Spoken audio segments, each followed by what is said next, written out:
Okay, so I said I was going to read this. I'm a man of my word, okay? I'm kidding. I'm a woman. Don't worry. I haven't changed pronouns on you, okay? You can count on me to not do silly shit like that, okay? This is Psalm 31 according to y'all. It's Psalm 30 according to me and the Orthodoxy. For the end, a psalm by David. A psalm of ecstasy. Not the drug that you put on your tongue, but actual ecstasy. At least I don't think they had MDMA back then, but who knows?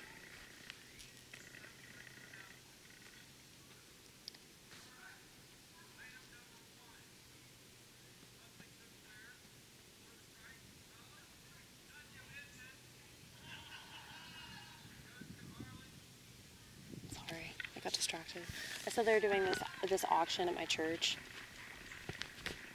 and I didn't participate because I already have enough stuff that I've hoarded at my house. So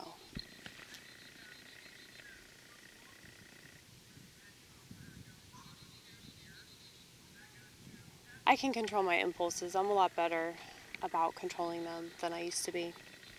But let's keep going.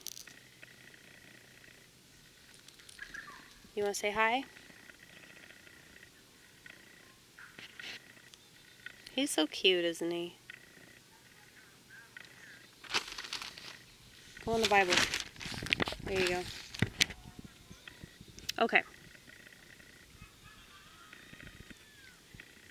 In you, O Lord, I hope. May I not be ashamed forever. In your righteousness, deliver and rescue me. Incline your ear to me. Rescue me speedily. Be to me a God who protects me, and a refuge, and a house of refuge to save me. Be to me a God who protects me, and a house of refuge to save me, for you are my strength and my refuge. And for your name's sake, you will guide and sustain me, for you will bring me out from the snare they hid for me, for you are my protector. Into your hands I shall entrust my spirit. You redeem me, O Lord, God of truth. You hate those who maintain their empty vanities, but I hope in the Lord. I will greatly rejoice and be glad because of your mercy, for you beheld my humiliation. You saved my soul from distress, and did not shut me up into the hands of the enemy. You set my feet in a wide place. Have mercy on me, O Lord, for I am afflicted. My eye is troubled with anger. Look, he's paying attention. He's like, I must know the rest of this.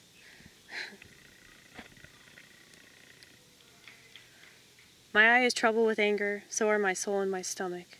For my life is wasted with grief, and my years with sighing. My strength is weakened with poverty, and my bones are troubled. I became a reproach among all my enemies, and especially to all my neighbors, and a fear to all my acquaintances. Those who saw me from outside fled from me. I am forgotten like one whose heart is lifeless. I was made like a vessel that is utterly broken. For I heard the blame of many who dwell round about, when they were gathered together against me, when they plotted to take my life. But as for me, I hope in you, O Lord. I said, you are my God. My times are in your hands. Deliver me from the hands of my enemies, and from those who persecute me. Make your face shine upon your servant. Save me in your mercy, O Lord. Do not let me be ashamed, because I call upon you. Let the ungodly be ashamed, and lead them down into Hades. Let deceitful lips become speechless when they speak lawlessness against the righteous, with arrogance and contempt. How great, O Lord, is the abundance of your goodness! You hide for those who fear you, which you will work for those who hope in you. In the sight of the sons of men, you shall hide them in the secret of your presence from the disturbance of men. You will shelter them in your tabernacle from the contradiction of tongues. Blessed is the Lord, for he magnified his mercy in a fortified city. But I said in my ecstasy, indeed, I am cast away from the countenance of your eyes. Therefore you heard the voice of my supplication. When I cried to you, love the Lord, all you his saints, for the Lord seeks out truth, and he repays those who act with great arrogance. Be courageous, and let your heart be strengthened, all who hope in the Lord.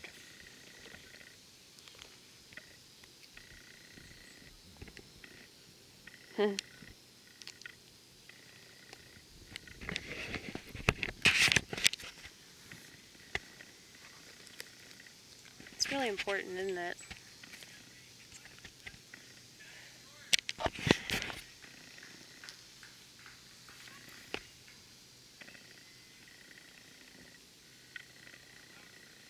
It's really important that, people like me who are very intense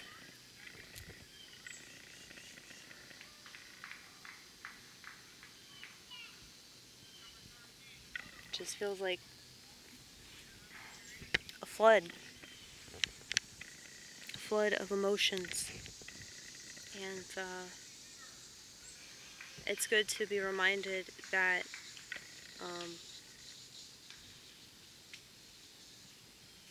that is like a genuine spiritual experience. It's not like, oh, there's something wrong with me. It means that the reason why my life is what it is because, like,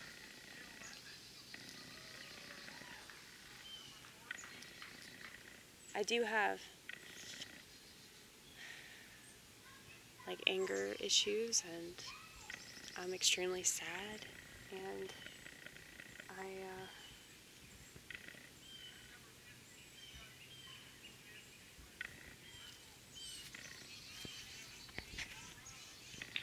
I do get really self-righteous sometimes when I think about, the way that our society is versus the way that I live my life. And it's like, I think that we all make sacrifices.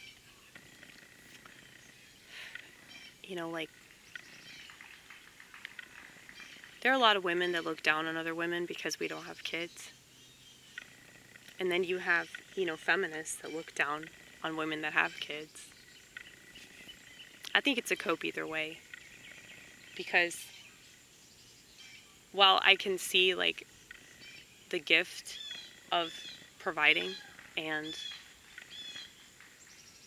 like, creating life and providing for that life,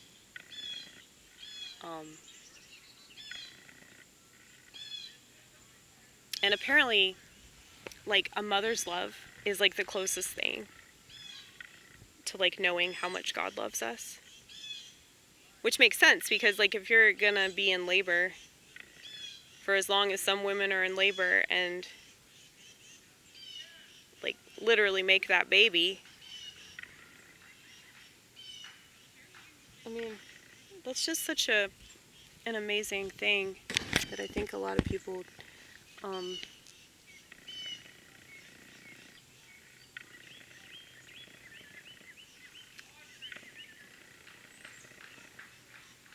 I don't know, they kind of overlook that.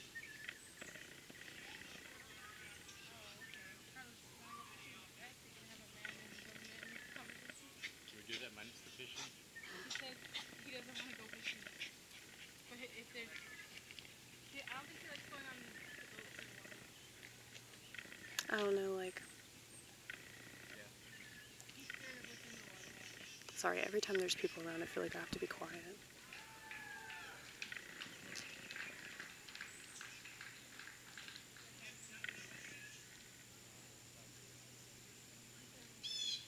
But, like, yeah, like, I don't have to do that to know, like, how much of a gift that is. I don't have to do that to understand why that makes sense. Does it kind of, like, make me sad in a way that I'm not doing that and I probably never will? Yeah, a little bit, but I feel like it's so much better that way for me and for, whoever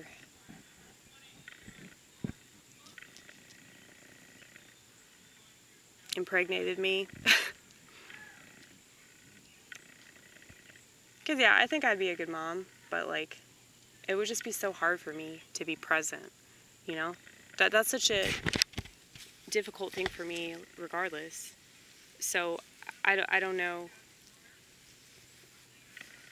why anybody would fault you for, like, knowing yourself well enough to recognize, like, what decisions would be good for you and what decisions wouldn't be good for you. You know, I think that that is a problem that a lot of people have, is that they don't know what's good for them. But at the same time, like, I don't know, the more I think about YouTube and the more I think about, like, all this stuff that I've seen on social media and just, like, my whole attitude, you know, as much as I bitch about things, it's like, I just fucking hate the world. And I hate, like, how people think that they can tell other people what to do. And so it's like, I've had some misgivings about the things that I do, or the things that I talk about on stage. But I'm like, Amy, like, it's okay because you're a comedian. Like, you can say these things because this is an art form that allows you to be mean. But, like, I really don't want to be mean. I want to say things in a way that don't come across as, like, super judgmental and self-righteous and, you know, narcissistic. But then I'm like, well, you're literally on stage, like, telling people, like, your perspective. Like, how is that not going to be a little bit arrogant, you know? But, I don't know, just stuff that I've been saying about, like, Twitter and all that. I just hate how everybody's allowed to be a narcissist. I hate that. I absolutely fucking hate that. And I think that I'm right to hate that. And all this stuff that makes me angry, all of this stuff that makes me sick, all of this stuff that makes me want to do drugs and sleep and withdraw from society, go into a cave, go into the woods, whatever the fuck, get the fuck away from society. I'm not wrong for that.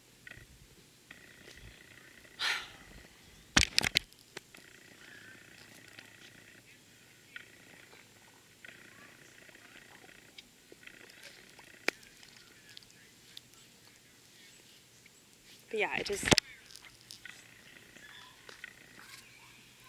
I don't know. I'm a mixed bag of emotions.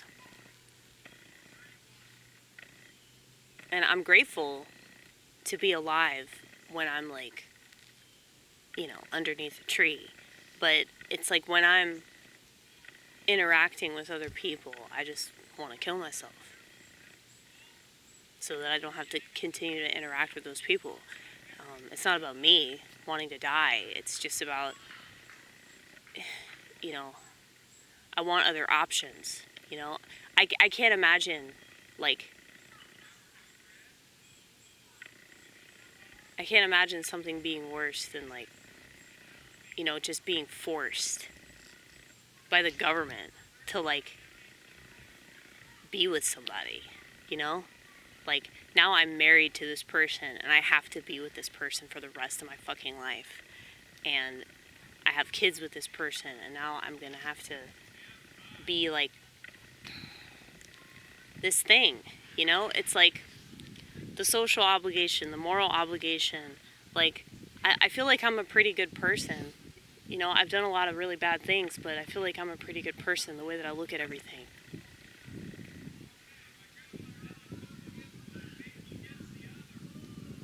But at the same time, it's like, that doesn't mean that I'm going to be a conventional person.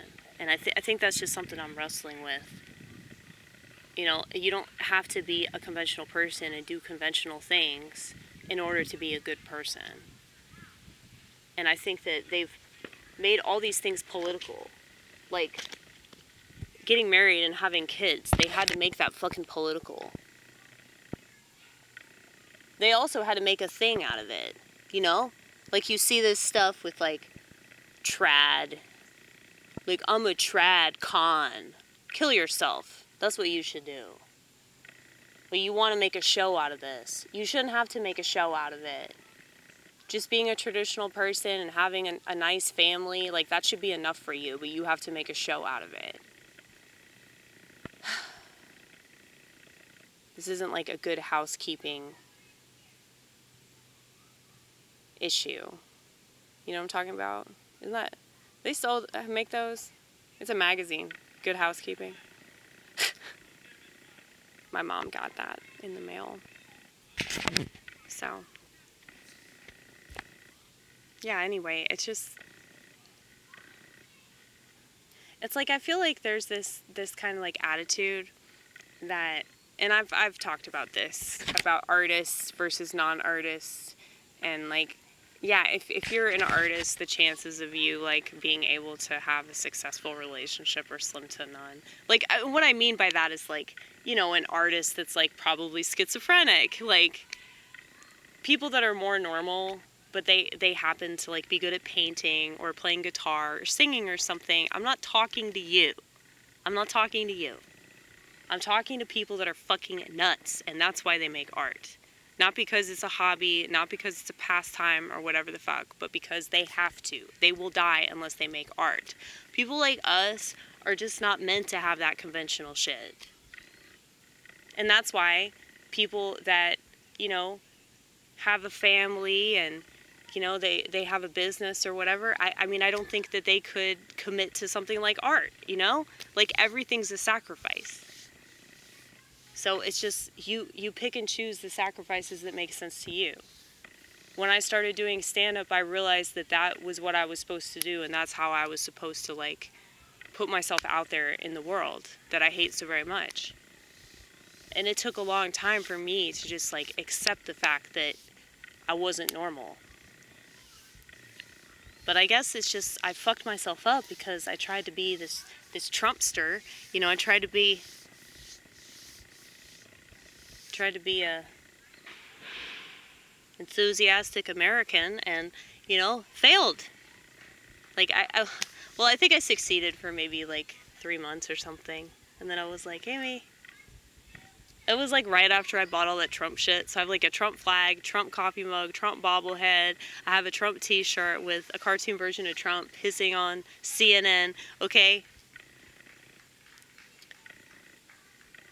I'm not even, like, that into him. It was just kind of a, like, the iconic element of his existence, or his presidency, rather. But, like,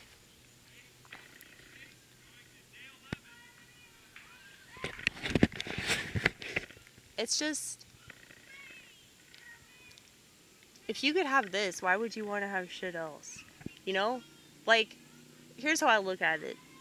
If I was here with other people, whether those people were like a husband, children, friends, family, dog, you know, I wouldn't be able to have this tree all to myself, you know? I want to hog this tree because, like I said, this tree's my soulmate. So, I don't know.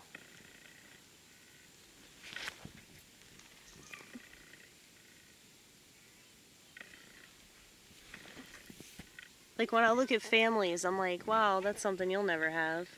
But I can appreciate it vicariously, you know?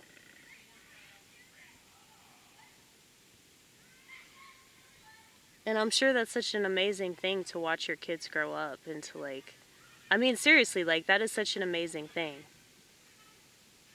And yeah, a part of me is a little bit jealous and in awe of that sacrifice. But I realize that, you know, there's a lot of stuff that I'm doing that I don't think anybody else can do. And so I think it's just really important to, like, know what you are and know why you're in this world, and figuring that out is the most important thing. And of course, we're going to be bombarded with all kinds of propaganda that's going to try to tell us that we need to do other stuff. But I would highly suggest coming out here on, like, nature walks and, you know, talking to yourself and figuring things out. Because, you know, when you're talking to yourself, you're really talking to God. So, like, and I'm not saying I'm God, but I'm saying that, like, God's inside me. So that's essentially what I'm doing. But, like, it's just really, really important for people to know that they have options, you know? This modern world is going straight to hell because that's where it belongs. Okay, so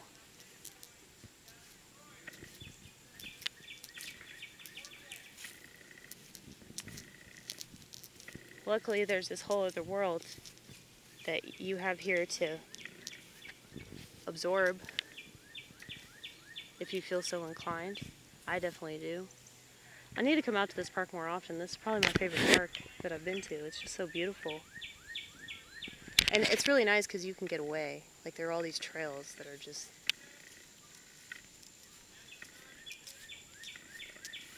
pretty private, aside from the people that we saw walking on them. But don't you love how I make one statement and then I make another statement that completely contradicts the previous statement? Oh shit. Yeah, I probably should get back down there and like attempt to hang out with people at my church, but I just needed some time away. But yeah, nobody else can figure out your purpose for you. And if they can, I would be really leery of their intentions.